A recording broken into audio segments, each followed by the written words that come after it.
E-Grade project is a new unit that's going into our Conroe production site that will have purification, clean room packaging, special lines, and rundown tanks for our electronic grade products for semiconductor cleaning and use. The main two markets we have for E-Grade products are electronic industry and the battery industry.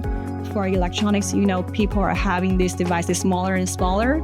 That means the manufacturing process has been really able to control to that small size, and all the chemical used in the process have to be really clean with very low impurities.